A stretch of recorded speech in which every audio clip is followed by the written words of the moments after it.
Hey everyone, welcome back for another deep dive. We did Fellowship of the Ring last time, and I think it's time to go ahead and jump right into the Two Towers. I'm ready.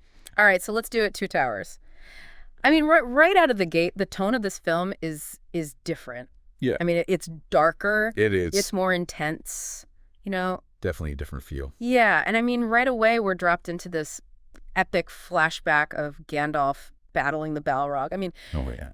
visually it's spectacular, and I always get chills, when he's falling Yeah. with the Balrog.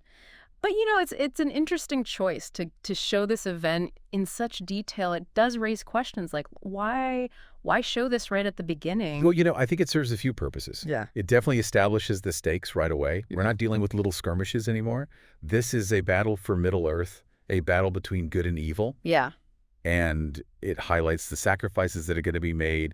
We see Gandalf fall, and although he comes back, he's changed. Right. He's transformed, and that transformation is a mystery at this point. That's a good point. They don't really explain it, it just sort of happens. It's like there are forces at work that we don't fully understand yet. Exactly. Which I think adds to the intrigue and this whole air of mystery surrounding Gandalf. Exactly. It makes you want to learn more. Right. So we have this really heavy opening scene with Gandalf and the Balrog. Then it shifts to Frodo and Sam, continuing their journey. Yeah. And you really start to see the toll the ring is taking on Frodo.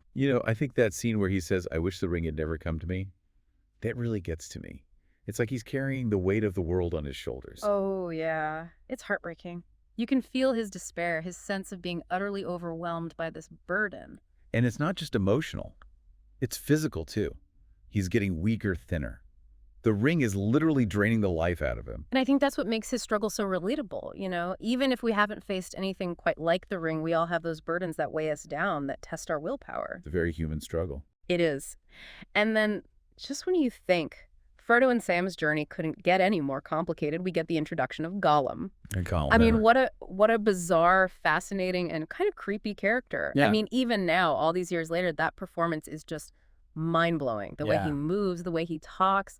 Andy Serkis just completely disappeared into that role. The technology was groundbreaking at the time. Mm-hmm.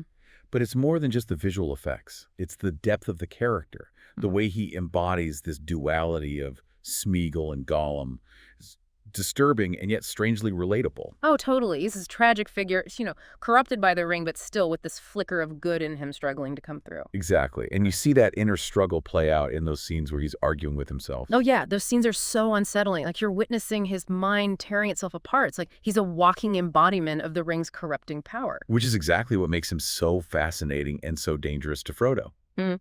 He represents the path that Frodo could go down if he gives into the ring's influence. Right. And speaking of dangerous influences, then we have Sam, the ever-faithful Samwise Gamgee. He's like this beacon of light, this unwavering force of good in the midst of all this darkness. Sam's loyalty to Frodo is unwavering, and it's such a crucial element of the story. It gives Frodo the strength to keep going, even when he doubts himself. It's true. He's constantly reminding Frodo of what's at stake, of why they're doing this. He's the voice of hope, the voice of reason. And it's so interesting how he's immediately suspicious of Gollum. Right. From the moment they meet, Sam is like, I don't trust this guy. And, that adds another layer of tension to their journey. You're not sure who to believe, who to trust. Yeah, it keeps you guessing. It's like, who's going to win out in this struggle for Frodo's soul? Will it be Sam's loyalty and support or Gollum's manipulation and deceit? It's a constant battle, and it's fascinating to watch. Okay, so we have Frodo and Sam on this perilous journey to Mordor. And at the same time, we have Aragorn, Legolas, and Gimli who are tracking the orcs who captured Merry and Pippin. And it's like this whole other adventure running parallel to Frodo's quest. Exactly. And it's in this parallel storyline that we really see Aragorn stepping into his role as a leader. You see glimpses of the king he's meant to be. Yes. And he's starting to realize it, too. You can see it in the way he interacts with Theoden, the king of Rohan. He's not just a ranger anymore. He's offering counsel. He's making strategic decisions. And he's carrying the weight of that responsibility. He knows what's at stake, not just for Rohan, but for all of Middle-earth. Absolutely. And speaking of Rohan, things are not looking good for them. Not at all. Saruman has them under his thumb. Their king is weakened, their people are divided, and their land is on the brink of collapse. It's a perfect example of how internal divisions can weaken a nation and make them vulnerable to outside forces. It's a cautionary tale for sure. And it's interesting how Theoden's arc mirrors the struggle of Rohan as a Oh, whole. definitely. He starts out under Sauron's influence, weak and indecisive. But then Gandalf breaks the spell, and Theoden reclaims his strength and his leadership. That scene is so powerful. The way Gandalf confronts Saruman and breaks his hold over Theoden. It's like this symbolic liberation, not just for Theoden, but for the entire kingdom. It's a turning point for Rohan. They're finally ready to fight back to reclaim what they've lost. And then you have Merry and Pippin, who always seem to find themselves in the most unexpected situations. I mean, ending up with the Ents. Yeah, That's a pretty wild turn of events. it is.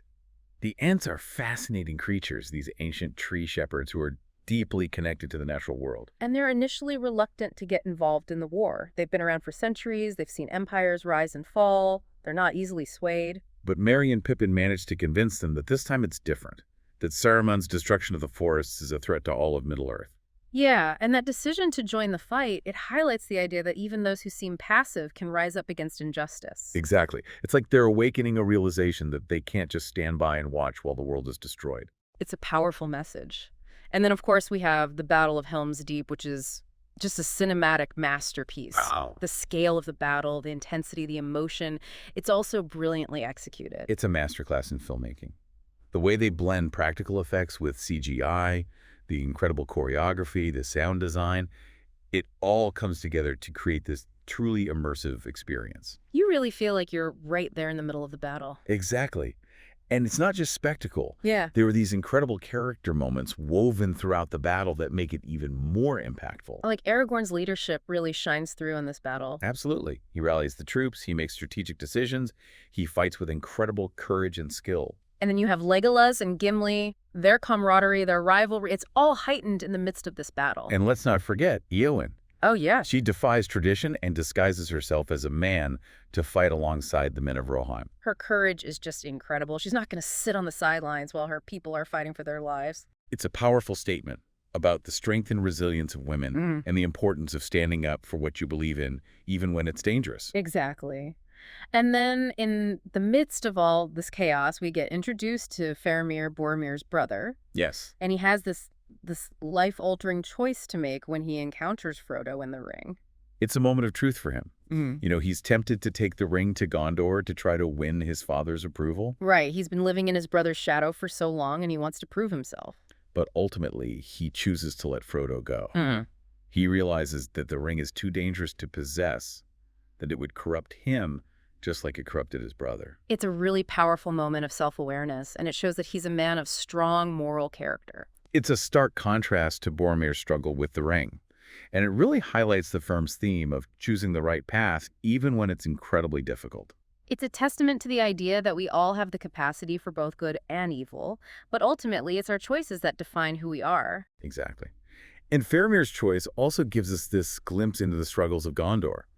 You know, they're facing the same threat from Sauron, but they're also dealing with their own internal conflicts. It definitely sets the stage for the events of the Return of the King. It does. It makes you wonder how Gondor will fare against the forces of Mordor and whether they'll be able to overcome their internal divisions to stand united against the enemy. It's a lot to think about. It's amazing how the Two Towers manages to juggle all these different storylines, each with its own complexities and emotional depth.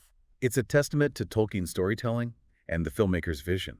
They've created this rich tapestry of heroism, despair, friendship, and sacrifice that continues to resonate with audiences today. We've covered a lot of ground here, haven't we? We've explored the characters, the battles, the overall mood of the film, but there's still so much to unpack. And you know what really elevates all of this? Is Howard Shore's score. Oh, the music. The music in this film is just phenomenal. I mean, it's so epic and sweeping, and it really adds to the emotional impact of everything that's happening. It's more than just background music. It's like another character in the story. You know, it heightens the tension, it underscores the drama, it even gives you chills at times. Totally. Like when the Rohirrim riders first appear Yeah. and that theme music starts playing, It's so powerful and stirring. It just captures their spirit perfectly. Exactly. And that's a great example of Shore's use of leitmotifs, these recurring musical themes that are associated with specific characters or ideas. Leitmotifs, I like that. So it's like each character has their own musical signature. Exactly. And every time you hear that theme, you're instantly brought back to that character, that place, or that idea. It's a very effective way of telling a story through music. I mean, it's just brilliant. It adds so much depth and richness to the film.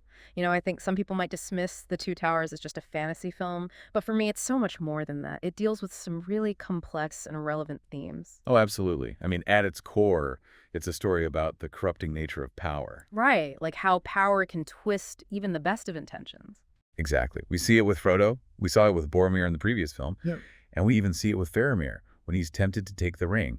It's a reminder that power in any form demands vigilance and a strong moral compass. It's a universal theme that resonates throughout history and across cultures. And it's especially relevant today when we're constantly bombarded with messages about power and influence. But even with all the darkness and despair that we see in The Two Towers, there's still this underlying sense of hope. Yes. It's like this little flame flickering in the wind. You see it in Sam's unwavering loyalty to Frodo and Aragorn's leadership, in the Ent's decision to fight back. It's a reminder that even when things seem impossible, there's always a reason to keep fighting. Tolkien believed that even in the darkest of times, hope can endure, and that even the smallest acts of courage and kindness can make a difference. It's a powerful message, and I think it's one of the reasons why The Two Towers continues to resonate with audiences today. Absolutely. It speaks to something deep within us, this belief that good can triumph over evil even when the odds are stacked against us. Okay, so we've been singing the praises of The Two Towers, and for good reason. But let's be honest, it's not a perfect film. Sure. I mean, some people find the Intit scenes a bit slow, Yeah. and the explanation for Gandalf's return as Gandalf the White could have been clearer. It's true. The pacing can feel a bit uneven at times, and the film does assume a certain level of familiarity with the source material, which might leave some viewers scratching their heads. Right. Like, why is Gandalf back and why is he wearing white now? Exactly. But, I think those are minor quibbles in the grand scheme of things. Oh, yeah. The film is still an incredible achievement, and it's remarkably faithful to the spirit of Tolkien's work. Definitely. The filmmakers had to make some choices to adapt the story for the screen, but they captured the essence of the characters, the themes, the emotional impact, They managed to balance spectacle with substance action, with introspection. and they created a film that stands on its own as a work of art. It's a cinematic masterpiece. So we've talked about the characters, the plot, the themes, the music, but what does it all mean for our listener? Why should they care about The Two Towers all these years later? That's a great question. And I think the answer is that it's a story that speaks to the human condition, the challenges we all face both personally and collectively. Right. It reminds us that even in the darkest of times, hope exists, and that even small acts of courage can make a difference. And it challenges us to confront our own inner darkness, to resist the temptation to despair or misuse power. It's a story that stays with you long after the credits roll, and it continues to offer insights and inspiration every time you revisit it. I completely agree. Every time I watch The Two Towers, I discover something new, some detail I hadn't noticed before. And I always come away feeling this renewed sense of hope and a deeper understanding of the world's complexities. It's a sign of a truly great film, that it can have that kind of impact. It Yeah. invites you to delve deeper to explore its layers of meaning. And that brings us to one of the things that makes this film so timeless, this Mhm. blurring of the lines between good and evil. You see it with Gollum, with Faramir. Even Aragorn has his moments of doubt and struggle. It's not always black and white. Exactly. And that ambiguity is one of the things that makes The Two Towers so compelling. It challenges us to look beyond simple labels and to acknowledge the complexity of human nature. It's not, and I think that's what makes the film so thought-provoking. It's not just a simple good versus evil story. It's about the choices we make when faced with difficult situations. I was thinking about that scene with Faramir when he's talking about his brother Boromir, and he says, "By his honor or his folly, I do not know." Oh, yeah. It's such a powerful line because it speaks to the fact that we don't always have all the answers. Even those closest to us can surprise us with their actions. Absolutely. And I think that's where empathy comes in. The Two Towers encourages us to try to understand the perspectives of others, even those we might consider enemies. It's a reminder that everyone has their own story, their own motivations, and that things aren't always as simple as they seem. Especially in times of conflict. It's easy to demonize the other side. But I think The Two Towers challenges us to look deeper, to try to see the humanity in everyone. To recognize that there's always more to the story than meets the eye. Exactly, and that's a message that I think is more relevant than ever today. When we're so quick to judge and condemn, I think The Two Towers reminds us of the importance of compassion and understanding. It's a call for empathy in a world that often seems to be lacking it. Absolutely. Mm. And you know what? It's also a call to action. How so? Well, I think The Two Towers shows us that even small acts of courage and kindness can make a difference. It inspires us to stand up for what we believe in, even when it's difficult, even when it's dangerous. To fight for what's right, even when the odds are stacked against us. Exactly. Because in the end, it's those choices that define who we are. Well said. Yeah. So if you're listening to this and you haven't seen The Two Towers in a while, I encourage you to revisit it.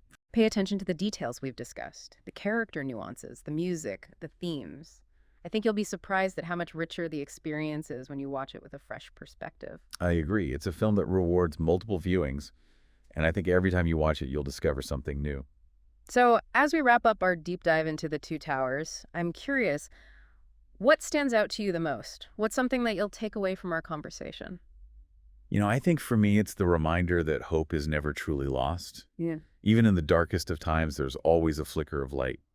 And it's up to us to fan that flame, to keep it burning. I love that. It's a powerful message. Yeah, And I think it's one that we can all carry with us as we navigate the complexities of life. absolutely. So let's keep exploring, let's keep questioning, and let's keep diving deep into the stories that matter. And with that, we'll wrap up our deep dive into The Two Towers. Thanks for joining us. And be sure to tune in next time for another deep dive into the world of Tolkien.